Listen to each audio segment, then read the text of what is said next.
인류 역사 이래 가장 위대한 사건이 벌어지는 순간입니다. 본문은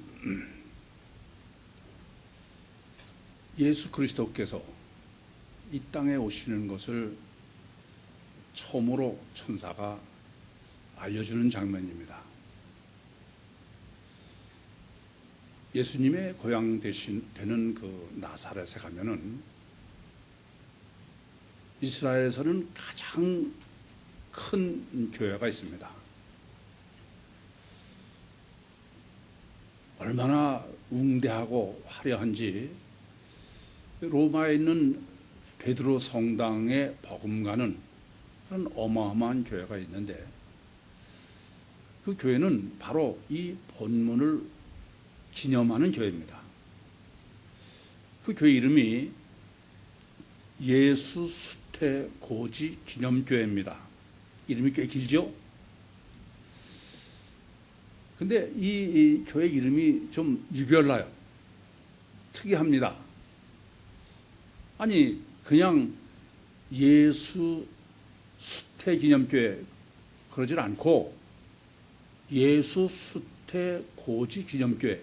다시 말씀드리면 오늘 본문 그대로 가브리엘 천사가 마리아에게 예수를 수태할 것이다 라는 것을 고지라는 게 뭐예요? 알려준 사건을 기념한 교회라는 거예요. 아니 그 알려준 사건이 중요해요? 예수를 수태하는 게 더 중요해요? 그러니까 당연히 교회 이름은 제가 볼 때는 예수 수태 기념교회 그래야 되겠는데 그 교회 이름은 예수 수태 기념교회가 아니고 예수 수태 고지 기념교회. 가브리엘 천사가 마리아에게 예수를 임신할 거다라는 것을 알려준 사건을 기념한 교회다 그런 말씀입니다. 여러분들은 그 교회명을 성지순례를 가실 수도 그렇고 보통 때 좀 이상하다고 생각하시지 않습니까? 저는 여러 번 성지순례를 가서 그 교회를 볼 적마다 그 교회 이름을 볼 적마다 그렇고 또 목회자들하고도 그 전에 가면서도 그 이름의 님이 아무렇지도 않은 것처럼 받아들이는 게 참 희한하다 그렇게 생각을 했습니다.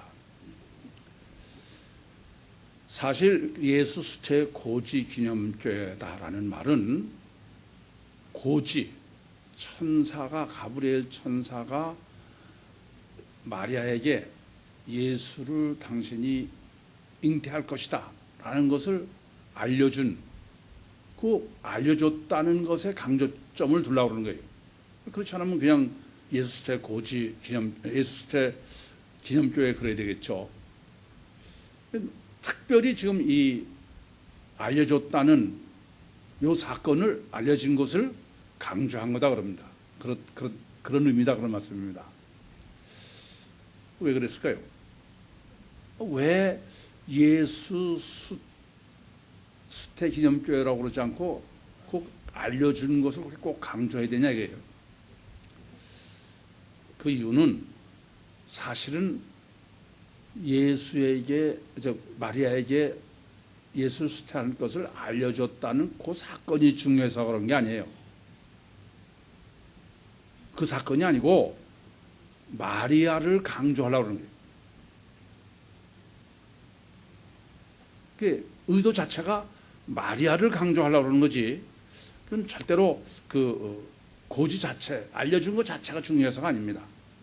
왜 그러냐면은 성경 전체를 해서 마리아를 강조하고 또 마리아를 아주 성경적으로 가장 매우 잘 기록하고 있고 그런 데는 본문밖에 없는 거예요. 물론 다른 데도 마리아에 대해서 많이 기록하고 있지만 그것 가지고는 그 교회가 의도하는 마리아론을 정립하기가 곤란해서 그렇습니다.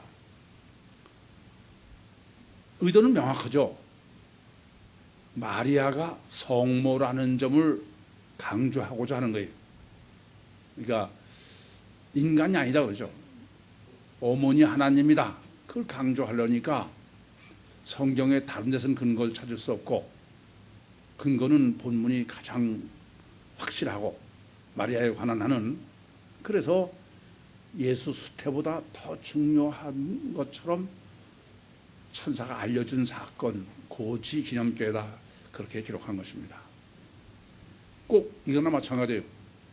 그 사도신경을 보면은 마치 제대로 다 기록한 것 같지만, 그 사도신경의 의도는 괜히 빌라도를 사도신경 할 적마다 때려잡는 것은 빌라도를 때려잡으려는 게 목적이 아니고 마리아를 강조하려는 것이나 똑같은 아주 사탄적인 괴율이라고 할까, 간사함이라고 할까, 그런 것이 바로 그 교회 이름에 내포되어 있는 의미인 것입니다. 기독교는 피복음이 절대입니다. 많은 지구상의 기독교에 교회가 있고 그리스도인이라고 자칭하는 사람들이 있는데, 그 중에서 가장 건전한 복음주의적 교회로 규정하는 기준이 뭐냐 하면은 예수 보혈로 구원받는, 그것이 가장 건전한 복음주의적 교회의 평가 기준이에요. 그런데 예수 보혈로, 예수의 피가 신비한 능력이 있어서 시간과 공간과 대상을 초월하여 모든 사람의 죄를 사해줄 능력이 있으려면은, 그러면 그 피를 흘린 예수의 몸뚱아리가, 육체가 하나님이어야 되겠다, 그런 말씀이에요. 몸이 하나님이 아니면 예수가 흘린 피가 무슨 보혈의 피가 보혈일 수가 없죠. 그래서 예수 육신 자체가 하나님이어야 되겠는데, 예수 육체 자체가 하나님인 성자 하나님의 절대적 조건은, 예수는 본문에 보시는 것처럼 마리아가 잉태해가지고 출산했으니까, 마리아가 출산한 예수가 몸뚱아리가 하나님이라면은 예수를 출산한 마리아가 어머니 하나님이 아니고서는 인간이 잉태해서 출산한 예수가 몸이 하나님일 수가 없잖아요. 그래서 의도 자체는 피복음을 정당화하려니까 마리아를 하나님으로 만드는 것이, 그것이 의도입니다. 그리고 그것을 가장 잘 표현하고 있는 게 예수 수태 고지 기념교회. 본문은 상당히 해석이 좀 어려운데, 우선 본문을 바로 해석하시는 데는 조건이 있습니다. 본문은 그냥 마리아가 예수를 수태했다, 그렇게만 독립적으로 정립할 수 없다고 먼저 보셔야 되겠습니다. 그래서 본문은 이렇게 시작하지 않습니까? 여섯째 달에. 이거 자체가 벌써 의도가 뭡니까? 압달락과 연계해서 그런 얘기죠. 또 왜 가브리엘 천사냐 이게. 그러니까 요한의 잉태에 관해서 가브리엘이 했으면은 이번에는 하나님이니까 그러려면 좀 미가엘로 바꾸든지 그래도 좋겠는데, 똑같은 가브리엘이 와서 계시래요.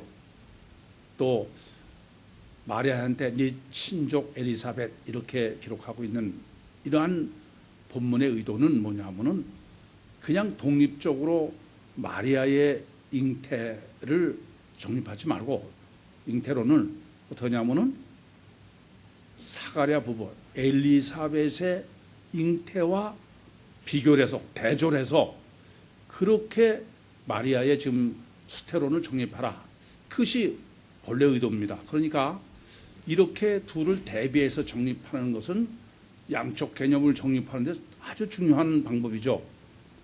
가사 그냥 검정 또는 이건 하얗다 그런 것보다, 검정을 블랙을 증거할 때 화이트, 백과 대조시키고, 그러면 양쪽 다 명확하지 않습니까? 그래서 본문은 필연적으로 사가랴 부부와 마리아를 대조해 가면서 비교해 가면서 그렇게 정립하라는 의도로 기록한 게 본문이다. 먼저 그렇게 이해하셔야만 되겠습니다. 그러려면 먼저 이 도대체 마리아가 예수를 잉태한다. 이게 도대체 어느 정도냐 이게. 아까도 제가 이렇게 말씀드렸습니다. 시작부터 인류 역사, 인간의 유사 이래 가장 위대한 가장 큰 사건이야. 그렇지 않습니까? 하나님이 육신을 입고 오시는 것인데, 근데 이러한 하나님이 육신을 입고 오시는 예수를 잉태하는 거예요. 그러니 뭐 그 은혜나 그로 말미암아 받는 복이나 그 영광은 비교할 수가 없을 거예요. 그래서 누가복음 11장 27절에도 당신을 뵌 태와 먹인 젖이 복이 있다 그래요. 다르게 말하면은 오늘 본문대로는 참 당신을 잉태해서 출산해서 키운 마리아가 정말 복되다 그런 얘기 아니겠습니까? 아마 이 이상의 복을 누릴 수 있는 사람이 있겠습니까? 그렇게까지 기다리던 하나님이 육신을 입고 오신 신인 메시아의 성취를 이루는 여인, 더 이상 뭐 할 말이 없죠. 이건 정말 전무후무한 사건이에요. 우리가 전무후무하다는 말을 많이 쓰지만, 아니 하나님이 육신을 입고 오시는 건 한 번밖에 못 오시잖아요. 그러니까 뭐 이건 다시는 누구한테도 기회가 없는 거고 유일무이한 그러한 사건 아니겠습니까? 그러니 참 우리가 그냥 결과를 놓고선 뭐 아무렇지 않게 받아들이니까 같이 메시아 대망 사상으로 늘 기다리고 있던 유대인의 입장은 더더군다나 뭐 말로 표현할 수 없을 거예요. 그런데 그러면 우리가 먼저 생각할 건, 그럼 도대체 이 마리아라는 사람이 어떤 요건을 갖췄길래 그 많은 사람 중에, 그 오랜 역사 중에 마리아가 이렇게 하나님을 잉태하는 사람이 됐을까? 그만한 이유가 있어야 될 거 아닙니까? 아무나가 아니잖아요. 그 점이 지금 사가랴와 대조를 해서 정립하라 그런 얘기입니다.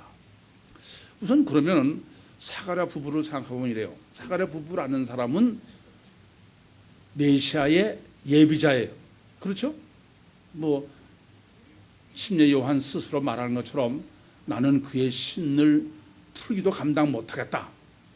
그런 거니까 뭐 예수 그리스도에 비하면 뭐 아주 정말 아무것도 아니죠. 그런데 그 심례 요한을는 잉태를 누구한테 하냐면은 사가랴예요. 아무나가 아니에요. 그래서 성경은 사가랴가 아무한테나 잉태한 게 아니라는 거예요. 그 조건을 이렇게 기록합니다. 우선 혈통으로 봐도 완전한 제사장, 아주 순혈이죠. 그것만이 아닙니다.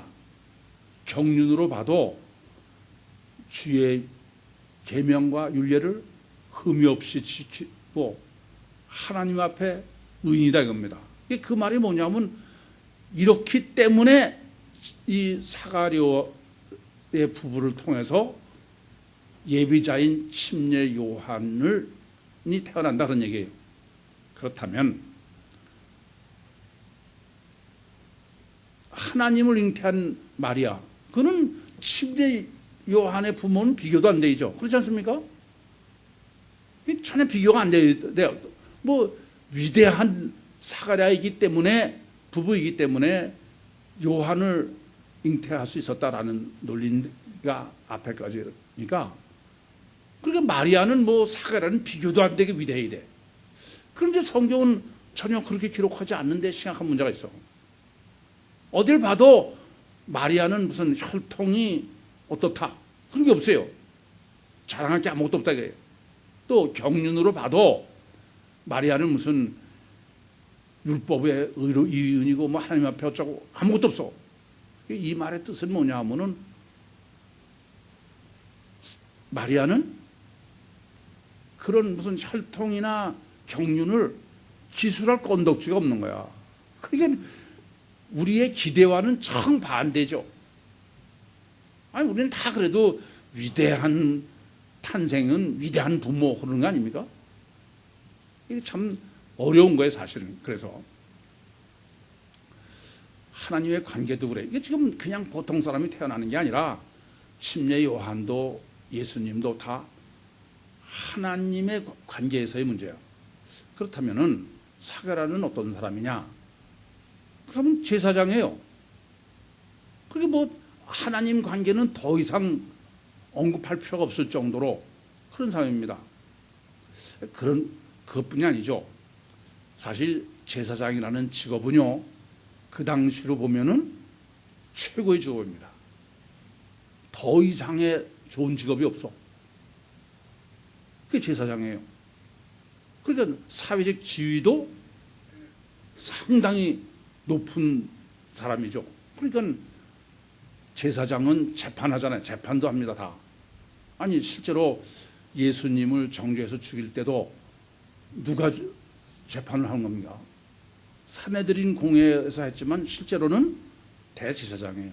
그러니까 뭐 이 유대의 이 당시로 얘기하는 제사장이라는 것은 세상에서 가장 존경받고 위대한 그런 사람이에요. 직업으로도 봐도 모든 면에서 나무랄 데가 없는. 그러니까 예비자의 부모가 될 자격이 충분히 있는 것입니다. 그런 측면에서도. 그런데 이 지금 마리아는 뭐 아무것도 기록하지 않고 있으니까 요셉을 보면은, 요셉은 우선 이 마리아도 나사렛이라는 거예요. 나사렛이라는 거는 항상 드리는 말씀대로 두메산골입니다. 그런 그 두메산골에서 지금 요셉은 목수를 한 사람이에요. 목수. 아니, 목수는 대도시에서 해야지. 대도시에 가서 집 한 칸 얻을 데가 없어가지고. 그러니까 무슨 양도 칠 게 없는 사람입니다. 더군다나 이 사람은 보시는 대로 지금 유대 다윗의 자손이야. 근데 이방 땅에서 사는 거야. 그러니까 지금 성경이 말씀하고 있는 건 어떤 사람이냐면은 그 당시에 가장 낮은 사람, 천한 사람이 뭐냐면 베두인이야. 목동이다. 근데 그것만도 못하더라. 그것만도 못해. 그러니까는 아무리 봐도 워낙 비천한 사람이야. 그러니까 뭐 우리가 봐서 메시아의 부모의 자격이란 턱끝마치도 없는 사람이에요. 마리아도 48절에 기도하면서 자기 비천하다고 말하지 않습니까? 한심한 사람들이지. 이게 지금 그 사가랴와 부부와 마리아의 대비를 대비해 봐서 마리아가 어떤 존재를 명확하게 알 수 있는 본문의 의도입니다. 그런데 지금 이 천사와 이 계시부터 생각하면 많이 틀려져. 우선 이래요. 천사가 이 사가랴한테 계시를 할 때는 우선 장소가 어디냐면은 성소예요. 그렇죠? 하나님이 만나러 들어간 성소야. 또 향단 우편이에요. 그리고 가시로 다 볼 수 있게 그렇게 나타난 거야. 여러분이 저를 보듯이 그렇게 뻔히 본 거예요. 그러고도 다 알아요. 이름도 알고 너희들이 기도한 것도 알고 자식이 없는 것도 다 알아요. 그러니까 뭐 사가랴가 하나님으로 안 믿을 수 없게 그러면서 네가 이제 수태하겠다는 거예요. 엘리사벳이. 그럼 본문의 기록은 믿지 않을 수 없는 요건을 다 갖춰놓은 거예요. 그런데 마리아는 어떠냐? 우선 나사렛이에요. 나사렛.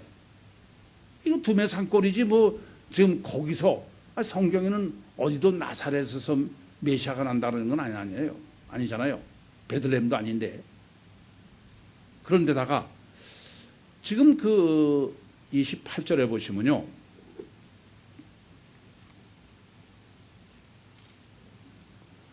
그에게 들어가. 지금 그에게 들어갔다고 기록하고 있죠. 근데 그에게 들어간다는 것은 에스 에로코마이 아우텐인데 이건 직역하면 그녀 속으로 들어가요. 그러니까 사가랴에게 나타났던 이 가브리엘 천사가 지금 마리아에게 나타난 것은 보이는 게 아니에요. 어디 있어요? 마리아 몸 속에 있는 거예요. 전혀 육안으로는 볼 수 없는 겁니다. 뭐 어떤 데는 이게 이해가 안 되니까는 뭐 마리아의 집에 들어가, 전혀 그런 얘기 아니에요. 몸 속으로 들어간 거예요. 아시겠습니까? 그러니까 마리아는 지금 우리가 보면 전혀 감지할 수 없는 겁니다. 그러니까 사실 천사가 자기한테 나타나서 뭐 임신을 고지했다, 그걸 알 수가 없는 거죠.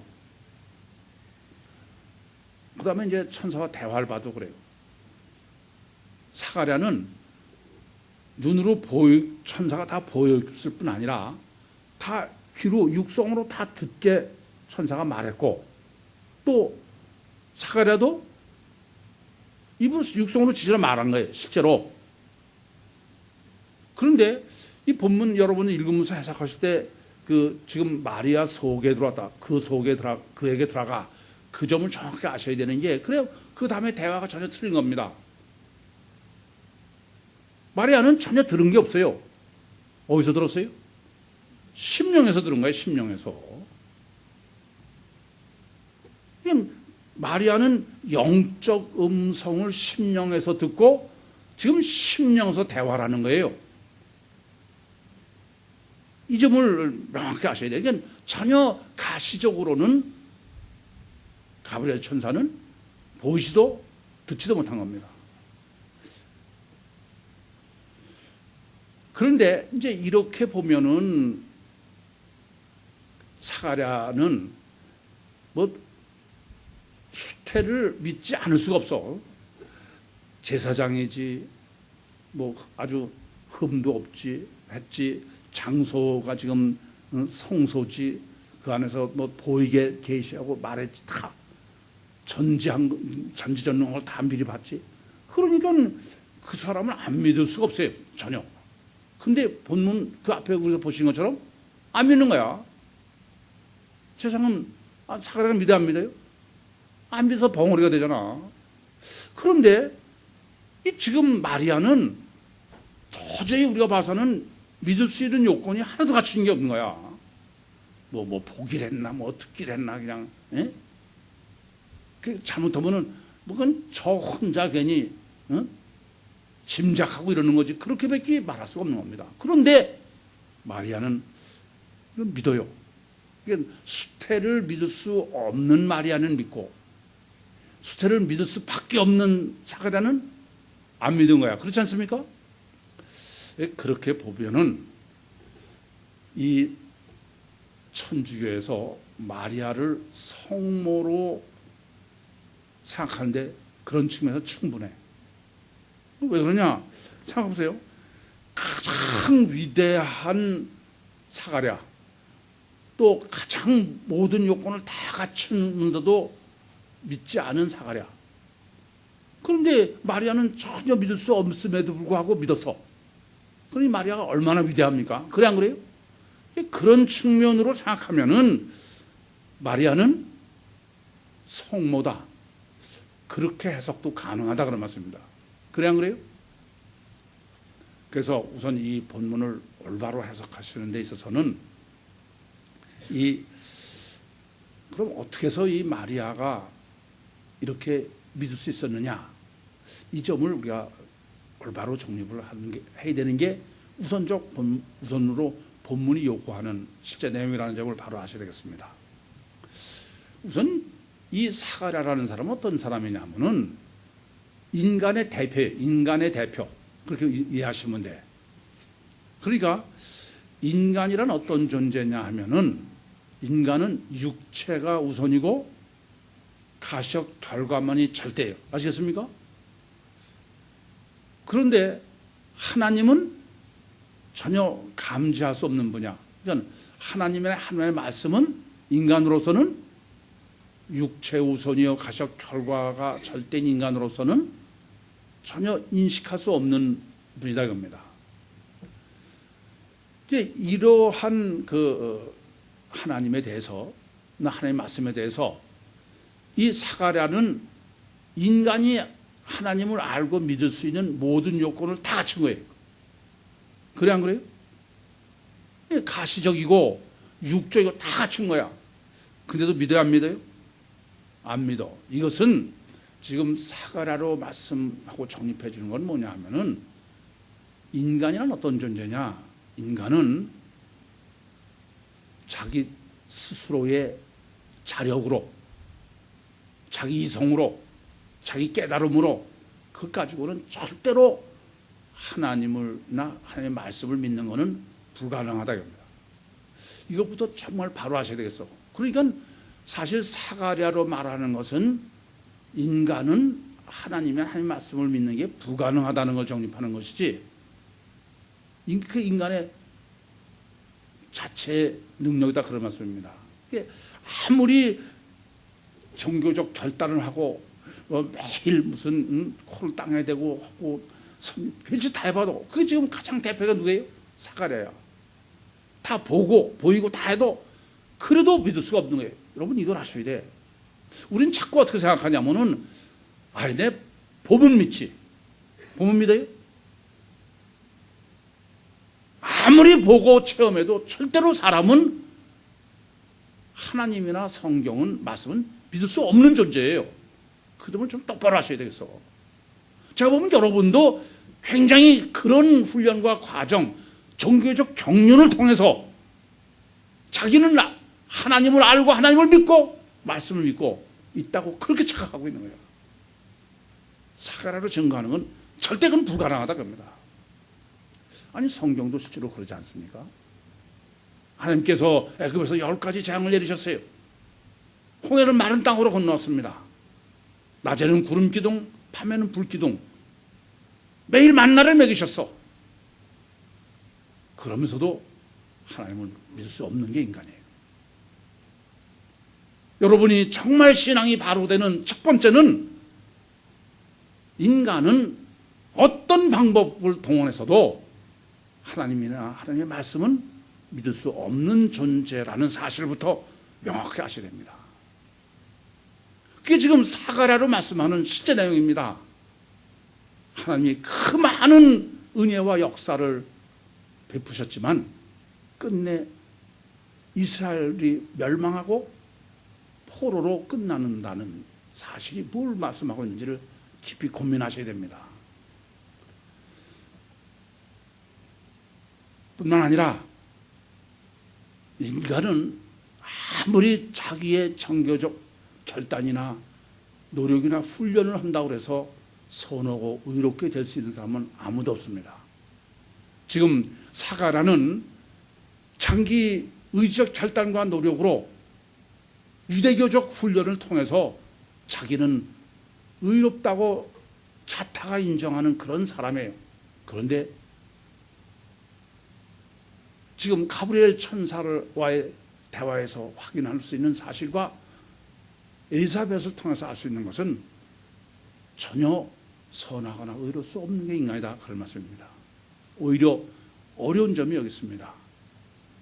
성경이 증거하는 바, 아니 실제 사실은 로마서 3장 10절에서 12절 말씀처럼 인간은, 의인은 아무도 없습니다. 선을 행할 수 있는 사람 아무도 없어요. 하나님을 찾을 수도 없는 게 인간이라는 사실을 명확히 아셔야 되겠습니다. 그런데 열심히 교회 나오고 봉사하고 기도하고 그러면 나는 하나님을 알고 믿을 뿐 아니라 의인이라고 착각하기 쉬운 거예요. 오히려 사가랴를 통해서 말씀하는 것은 하나님의 역사로 잉태한 사실을 숨기고 있는 거예요. 종교적 훈련을 더하면 더할수록에 오히려 영적 역사를 억제하는, 점점 옷만 두껍게 입는 사람이 된 거지 실제적인 선하고 의로운 사람은 전혀 불가능하다는 것이 성경적 증거임을 바로 아셔야 됩니다. 아니, 이건 성경적 증거만이 아니에요. 실제 사실입니다. 우리는 그저 망각하고 착각하고 어떤 측면에서는 양심을 저버리고 있는 것이지 절대 그런 사람 없어요. 여러분 정말 의로우라고 해봤습니까? 정말 의로우라고 고민해 본 사람은 의가 불가능하다는 것을 누구나 다 알 거예요. 그저 한 몇십 프로쯤 해본 잣대로 내가 교회 다닌다고 술 먹지 않고 담배 피지 않는 것 가지고 그것이 의라고 생각해서는 전혀 안 된다는 사실을 바로 아셔야 되겠습니다. 오히려 종교적 훈련은 점점 사악한 사람을 만든다는 게 예수 그리스도 주님의 증거예요. 그게 일곱 귀신의 실제적인 내용이라는 사실을 똑바로 아셔야 되겠습니다. 그러면 마리아는 어떻게 해서 이러한 믿음을 가질 수 있었고 어떻게 마리아가 의로울 수 있었느냐? 그것이 본문이 지금 사가랴와를 대비해서 마리아로 정립해 주고자 하는 의도라는 점을 바로 아셔야 되겠습니다. 마리아의 믿음은 사가랴는 정반대예요. 사가랴는 종교적 의인입니다. 그런데 마리아는 그런 기록이 하나도 없어요. 종교적이요 육적인 옷은 마리아는 안 입었다. 쓸 게 없다. 제 표현으로는 구유다는 얘기예요. 그 사가랴는 두툼한 옷을 화려한 옷을 입은 것에 비해서 마리아는 아무것도 입을 게 없는, 종교적으로는 전혀 선과 의를 내세울 게 없는 그러한 마리아 속에 천사가 들어갈 수 있었다는 얘기입니다.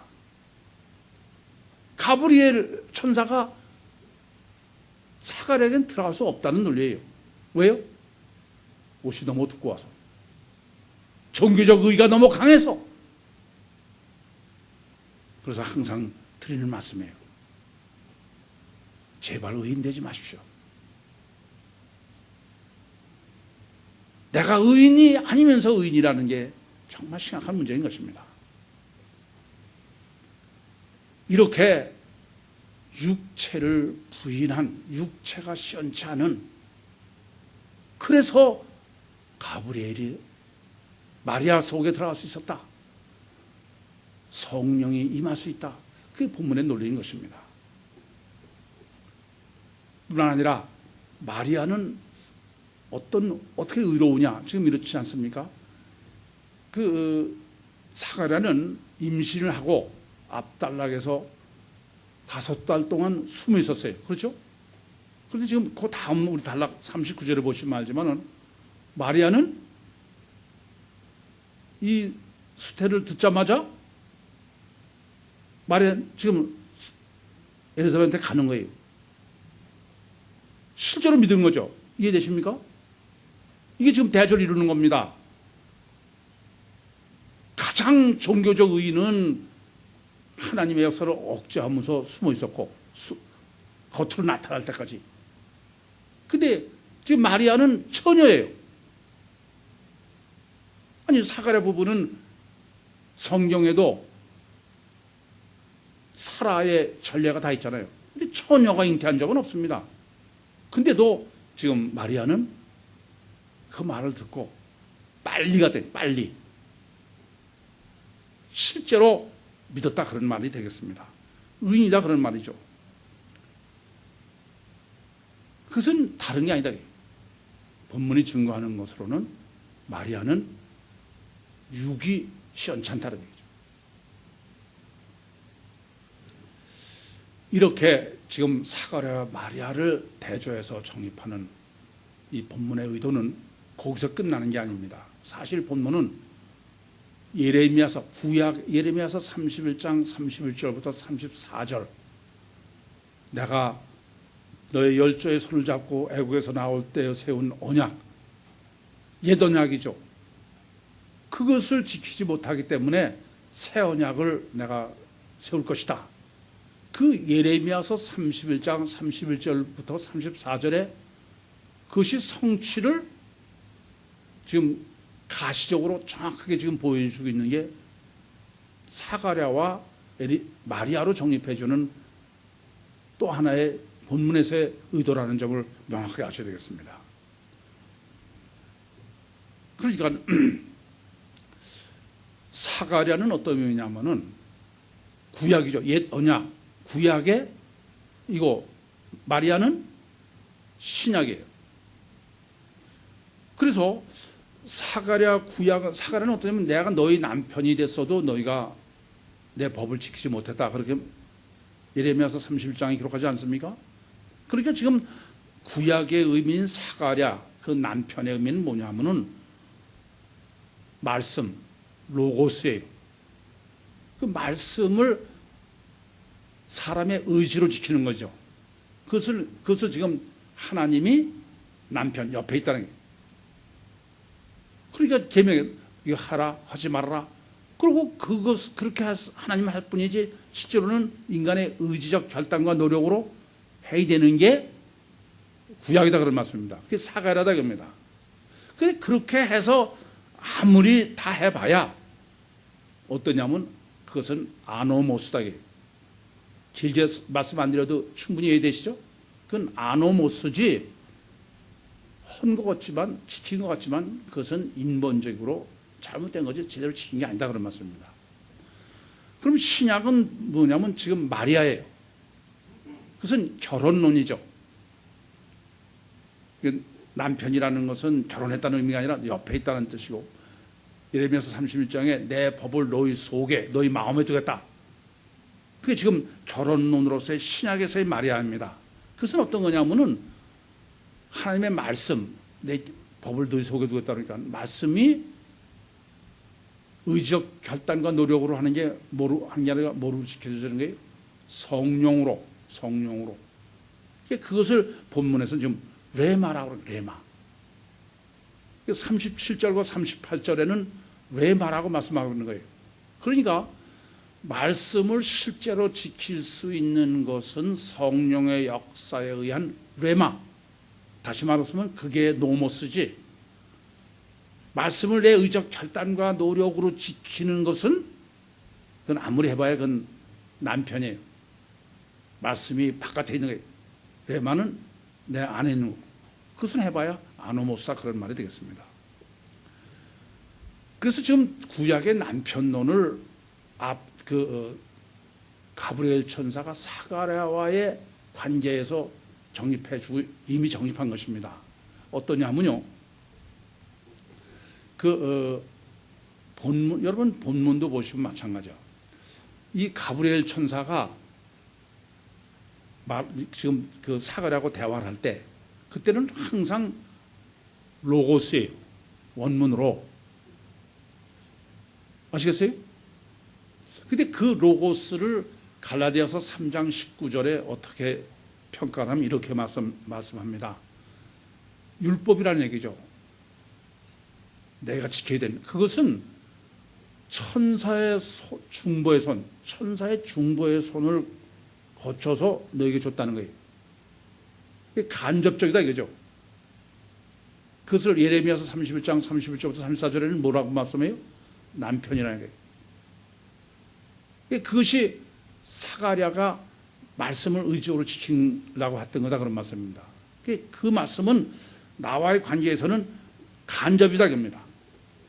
그래서 그 사가랴한테 현현한 가브리엘 천사가 말할 때는 본문에서도 물론 가브리엘 천사가 마리아하고 얘기할 때는 전부 로고스입니다. 그런데 그러니까 로고스는 아무리 해봐야 그것은 옷밖에 안 된다 그랬어요. 그것을 본문에서는 지금 어떻게 말씀하고 있냐면 37절에 하나님의 모든 레마, 로고스가 아닙니다. 레마는 능치 못할 것이 없느니라 그랬죠? 그게 능치 못하다는 헬라어 원문이 뭐냐면 아두나미스입니다. 무슨 말씀이냐? 하나님의 레마는 인간적인 육적인 잘못된 능력이 아니다. 그러니까 구약에서 할 수 있는 최대치는 왜 구약에서는 말씀이 남편이고 그리고 아노모스일 수밖에 없느냐 하면은 그 말씀은 최대한으로 해봐야 뭐라고? 능력이 아노모스, 두나미스다 이겁니다. 그게 무슨 말씀이냐면 결론은 지금 두나미스로 들어온 거예요. 항상 말씀드리죠. 악하냐 선하냐 그게 문제가 아니고 뭐가 문제예요? 능력의 문제예요. 능력. 그러니까 그것은 전혀 우리는 말씀의 능력이라는 표현을 쓰지만은 그것은 남편으로서는 구약적으로는 로고스적으로는 그건 능력일 수 없다 합니다. 그것은 두나미스예요.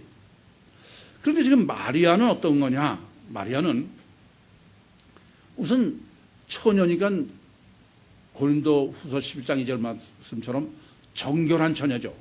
주님과 결혼하기 위한 그러한 육적으로도 지금 마리아는 그런 의미로 지금 계시하고 있는 것입니다.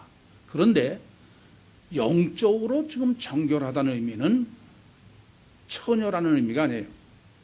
뭐냐면은 육체를 부인한 사람이다 그런 뜻이에요. 마리아는 육적으로는 가장 시원치 않죠? 이해되십니까? 이렇게 육체로 가장 시원치 않은 마리아,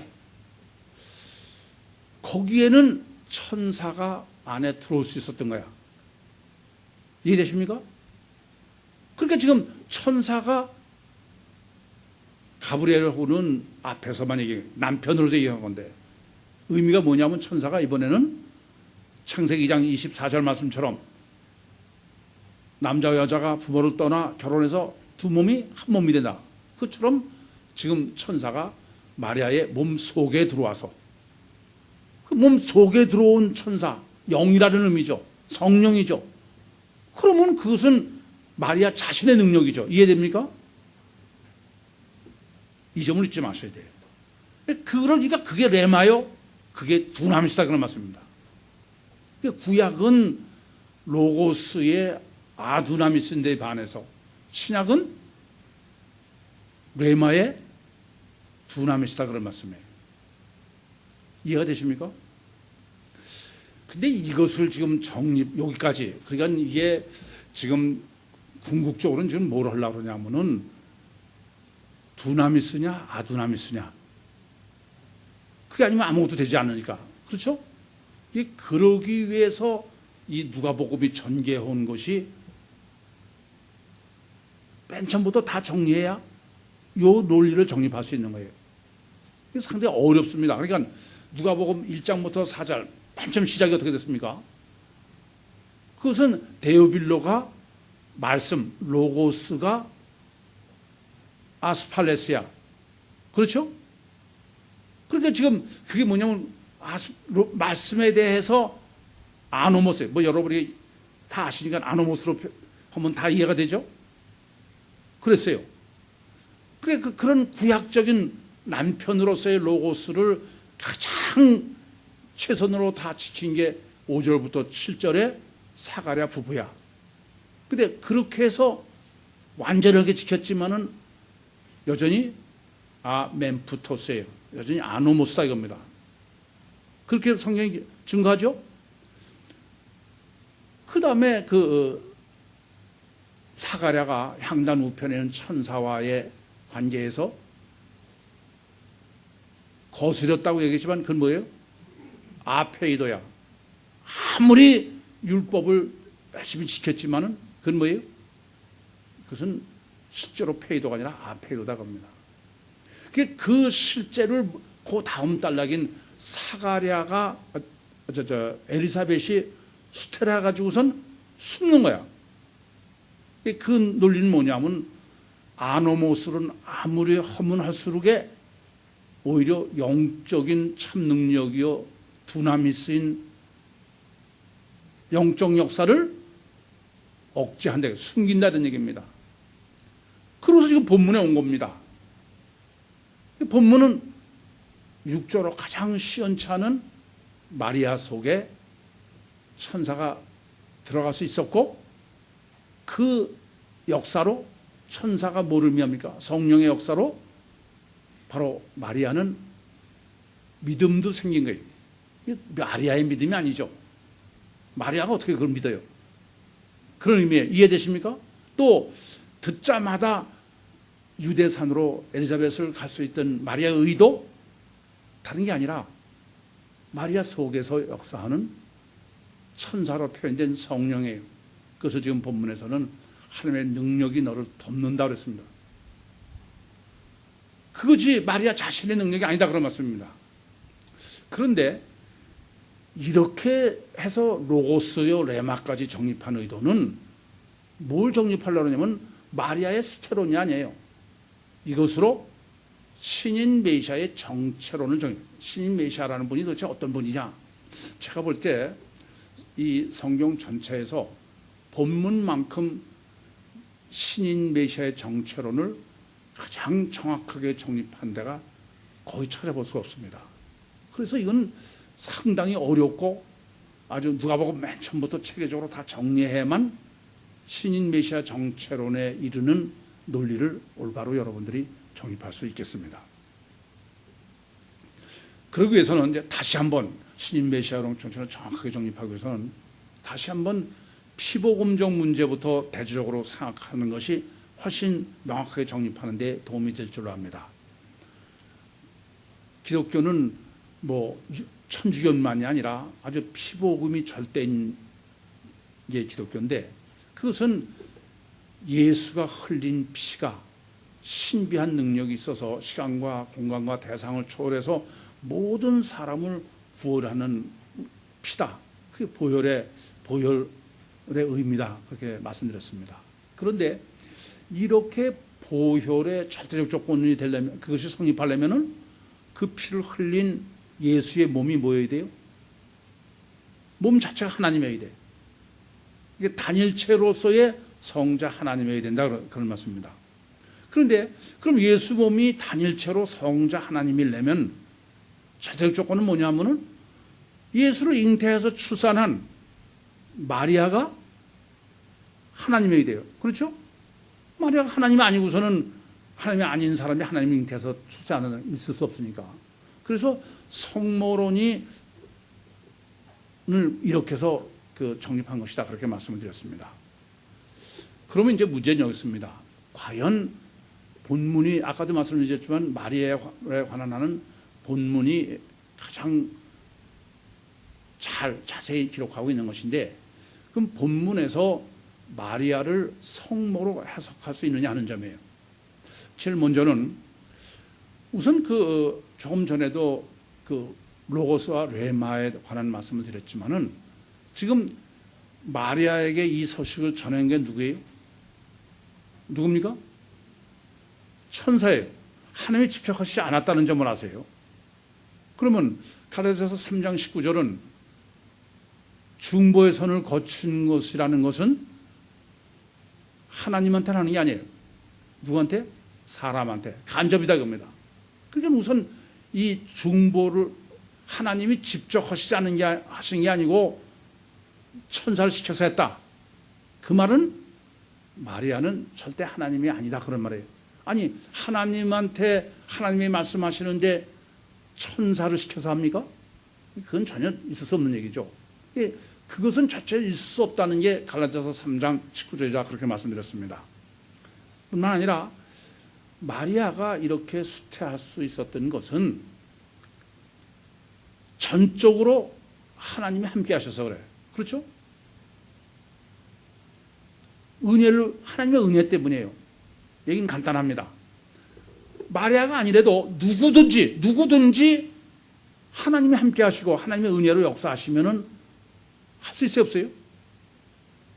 누구든지 가능한 거지 마리아 자신이 하나님이기 때문에 되는 얘기는 아니에요.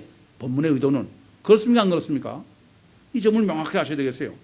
워낙 이 전 세계가 피복음으로 정립되어 있기 때문에 이 점은 여러분들이 본문에서 아주 명확하게 정립하셔야 됩니다. 티끌만 치도 여유가 있어서는 안 돼. 뿐만 아니라 지금 뭐라 하냐면은 이러한 마리아가 이 천사의 고지에 대해서 상당히 무서워하는 거예요. 아니 하나님이 하나님의 고지에 대해서 무서워한다. 더군다나 천사의 고지에 말이 안 되는 거죠. 뿐만 아니라 마리아 자신이 계집종이라고 스스로가 어떤 위치에 있는지를 정확하게 말씀하고 있습니다. 그러니까 이것은 절대로 마리아를 성모로 해석할 수가 없습니다. 전체적으로는 이래요. 본문 전체로 보면은, 본문은 지금 천사가 더 윗급으로 기록하고 있습니까? 마리아가 더 윗급입니까? 네? 천사가 상급이야, 마리아가 상급이 아니라. 이 점이 굉장히 중요합니다. 시편 8편 5절에 보면은 우리 육신의 인간을 하나님이 어떻게 창조하셨냐면은 영화와 존귀로 간을 씌우셨어. 그런데 무엇보다 못하다? 천사보다 못하다. 이게 급이 천사보다 아래라는 말은 그것은 육신의 인간이라, 아무리 존귀하도 그건 육신의 인간이라는 뜻이에요. 그래서 히브리서 2장에 보시면은 예수 그리스도의 하나님 되심을 그냥 말하는 게 아니야. 어떠냐면은 천사보다 상급이냐 하급이냐로 해요. 그러니까 천사보다 하급은 뭐다? 인간이라는 거예요. 그런데 예수님은 누구다? 천사보다 상급이다. 그래서 하나님이라는 거예요. 근데 본문은 지금 그럼 마리아가 성모라면 본문은 지금 마리아는 천사보다 윗급으로 기록했어야 돼. 그런데 다 본문 알지만은 내용은 지금 천사가 더 윗급이지 마리아가 윗급이 아니에요. 그래 안 그래요? 따라서 본문에서는 절대로 마리아를 성모로 볼 수가 없습니다. 천주교는 본문에서밖에 마리아를 성모로 규정할 수 없기 때문에 심지어 교회 이름 자체를 예수 수태 고지 기념교회라고 했지만 절대로 있을 수 없는 일입니다. 우리는 이렇게 무슨 그 천주교나 피복음을 때려잡는 데 목적이 있는 게 아니라 아까 말씀드린 것처럼 성육신하신 하나님이 육신을 입고 오신 성육신하신 하나님께서 동시에 인간이신 메시아의 정체성의 문제입니다. 본문의 실제적인 목적은 이 점을 아셔야 됩니다. 침례 요한은 아까도 정립해 드린 것처럼 남편으로서, 구약의 남편으로서, 그러니까 로고스가 밖에 있는 거죠. 그 침례 요한은 뭐라고 아무래도 사람이야. 그렇죠? 사람입니다. 그것은 성령이 충만한 이상 할 수 없어. 그런데 지금 이 마리아로 하려고 그러는 것은, 마리아는 천사가 지금 어떻게 해요? 속에 들어온 거야.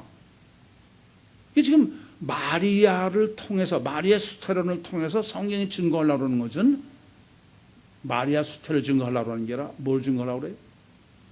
신인 메시아의 정체성이에요. 신인 메시아가 바로 어떤 분이냐? 그게 지금 침례 요한과 대조를 해서 정립하라는 겁니다.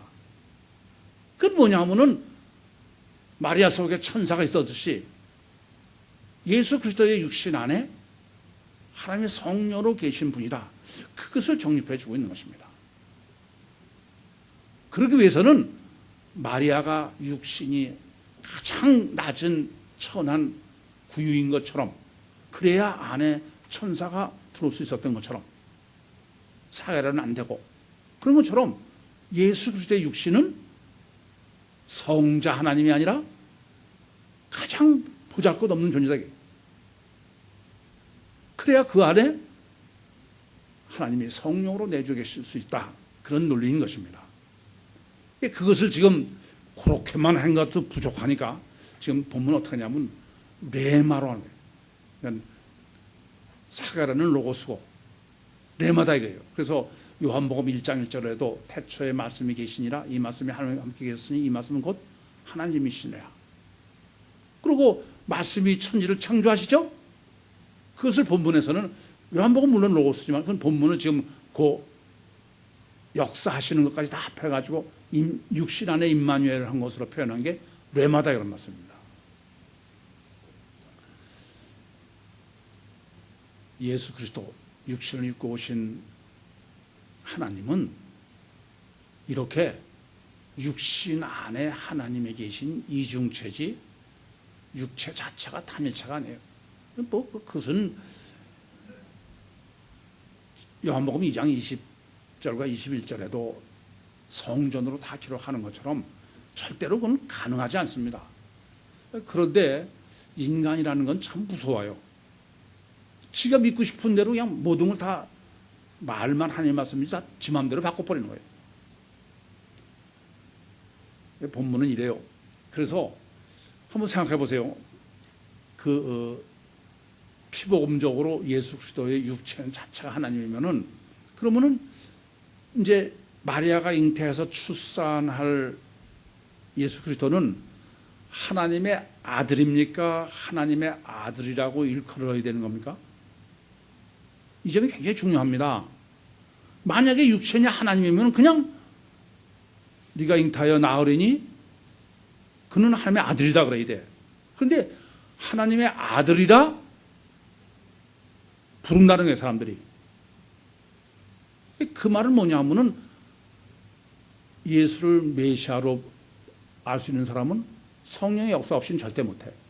그러니까 그냥 봐서 육체는 전혀 아니다 겁니다.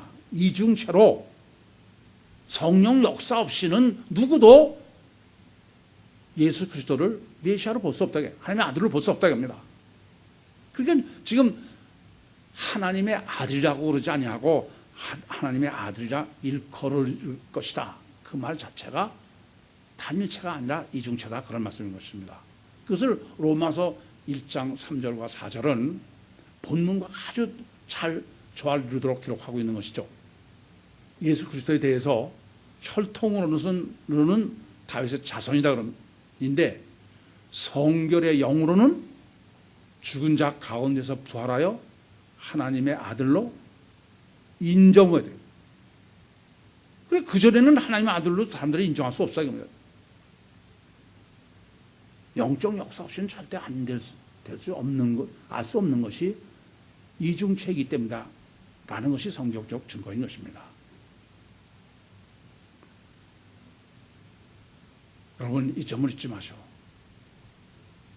마리아가 이렇게 믿을 수 있는 절대적인 조건은, 그것은 천사가 내 안에 들어와서 그래. 성령이 내 안에서 역사해서 그래. 그러는 데는 지금 사가랴하고 대비하는 것은 절대로 육체가 강하면 안 된다. 우리는 육체 우선이고 가시적 결과만이 전부니까 그냥 육체가 강하는 길밖에 없다고 생각하는 거야. 제가 지금 마지막으로 종말에 제가 증거하려고 하는 것도 이것이 절대로 보편적 진리는 그게 아니다. 그걸 증거하려고 하는 것입니다. 그러니까 육체를 자꾸 강화하는 그것이 종말을 향해서 가는 거예요. 종교적 유토피아, 물질 문명의 발달, 하면 할수록 그것이 멸망이라는 사실을 성경적으로 실제적으로 증거를 하지 않으면 소명이 끝나지 않는다고 생각합니다. 저는. 어느 누구도 육신을 부인하지 않고서는 절대로 하나님의 역사로 살 수 있는 사람이 없어요. 이 점이 가장 어려운 거예요. 그래서 그게 영적이지, 그게 아니라 육적으로도 이것이 사실의 진리라는 것을 증거해야만 됩니다. 그게 너무 어려운 거예요. 다 그렇다, 그건 쉬워요. 다르게 말씀드리면 이렇습니다. 하나님께서 선악과를 먹으면 정령 죽이라고 그랬어요. 그 죽는다는 게 그거는 영적인 의미다, 다 그렇게만 해석하지 않습니까? 그렇게 그것은 전혀 실제적 사실을 아니라고 하는 거예요. 그러니까 제가 증거할 거는 아닙니다. 그것이 정말 사망의, 육적으로도 사망의 길임을 명확히 증거해야 되는 것입니다. 육체를 부인하지 않고는 절대로 하나님의 은혜로 살 수 있는 사람이 없습니다. 뿐만 아니라 아무리 육체를 부인해도 누구도 나는 맨날 죽고 싶은 사람 아무도 없어. 본문도 의도가 두나미스가 아니라 두나미스여야 된다. 능력이 없으면은 결국 죄를 짓는 것이고, 능력이 없으면은 다 실패자가 되는 거예요. 참 능력의 길은 아두나미스가 아니에요. 내 의지적 결단과 노력으로 매일 훈련하는 게 아니에요. 길은 하나. 정말 전지전능하시고 초월자이신 삼일째 하나님이 지금 마리아 속에 천사가 들어온 곳으로 실제적으로 증거해 주듯이 가브리 사가랴가 아니라 마리아이듯이 우리 심령 속에 실제로 내주하실 때 그분으로 말미암아 내가 정말 하나님의 능력으로 육신과 세상도, 천국은 말할 것도 없지만 육신과 세상에서 실제적인 능력의 승리자가 되는 것입니다. 이 사실을 얼마나 마리아처럼 우리가 실제로 믿고 얼마나 그 성령에 실제적으로 의지하느냐, 그것이 생명의 길이요 진리의 길이요 이 땅에서의 승리의 길일 뿐 아니라 천국에서도 영광을 누릴 수 있는 유일한 길임을 명심하셔서 날마다 믿음으로 바울처럼 십자가에 죽으시고 날마다 전능하신 보혜사 성령으로 승리하셔서 참 두나미스로 육신과 세상을 승리하시고 참 두나미스로 천국의 영원한 영광을 누리시는 우리 모두가 되기를 간절히 소원합니다. 기도하시겠습니다. 살아계신 아버지 하나님, 은혜와 사랑을 감사합니다. 아무리 바둥대 봐야 할 수 있는 모든 것이 결국 온술 두껍게 있는 것 외에 아무것도 할 수 없음을 깨닫게 하시오니 감사합니다. 하오나 저희의 연약함과 완악함을 아시겠사오니 지금까지 베푸셨던 은혜에 은혜를 더해 주셔서 더욱더 능력으로 저희와 함께 하시오. 저 마리아처럼 주님처럼 바울처럼 날마다 육신과 세상을 부인하고 오직 성령으로만 육신과 세상을 승리하게 하여 주시옵소서. 예수님의 이름으로 기도하옵나이다. 아멘.